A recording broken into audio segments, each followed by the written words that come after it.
BNP ছাড়া এই মুহূর্তে বাংলাদেশকে পরিচালনা করার মতো অভিজ্ঞতা সম্পন্ন অন্য কোনো দল নেই উল্লেখ করে ১২ তারিখে ধানের শীষে ভোট দেওয়ার আহ্বান জানিয়েছেন তারেক রহমান। সিরাজগঞ্জে লাখো জনতার সমাবেশে এই অঞ্চলের তাঁত শিল্পকে শতভাগ রফতানিমুখী খাত হিসেবে গড়ে তোলার প্রতিশ্রুতি দেন বিএনপি চেয়ারম্যান।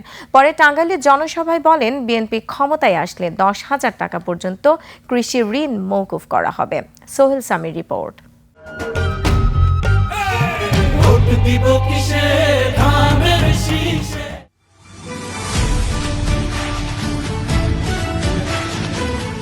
পথে পথে জনতার ঢল, কর্মী সমর্থকদের সমুদ্র পেরিয়ে শনিবার বিকেল 4:45টার দিকে সিরাজগঞ্জের বিসিক শিল্প পার্কে আসেন তারেক রহমান। নানা রঙের পোশাকে সজ্জিত উপস্থিত লাখো জনতা হাত নেড়ে স্লোগানে বরণ করেন বিএনপি চেয়ারম্যানকে। প্রিয় ভাই বোনেরা, এই যে আপনারা লক্ষ মানুষ, এ সময় পাবনা ও সিরাজগঞ্জের উন্নয়নে তাঁত শিল্পকে শতভাগ রপ্তানিমুখী খাত হিসেবে গড়ে তোলার প্রতিশ্রুতি দেন তারেক রহমান।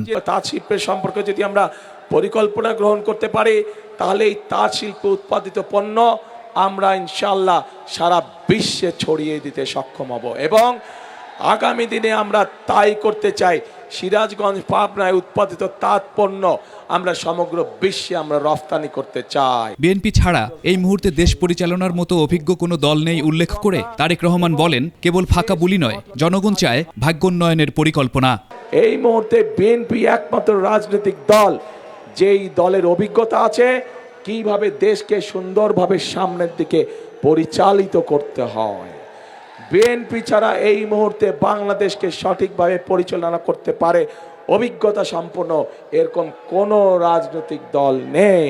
পরে সন্ধ্যা 6টার দিকে টাঙ্গাইলের জনসভায় বিএনপির নেয়া নানাবিধ পরিকল্পনার কথা তুলে ধরেন তারেক রহমান। পাট শিল্পকে ঘিরেও আমরা এখানে অনেক ধরনের মিল কলকারখানা তৈরি করতে পারবো, যেগুলোর মাধ্যমে আমরা বহু মানুষের কর্মসংস্থানের ব্যবস্থা করতে পারবো। 12 ফেব্রুয়ারি ভোটের দিন নেতাকর্মীদের সজাগ থাকারও আহ্বান জানান বিএনপি চেয়ারম্যান।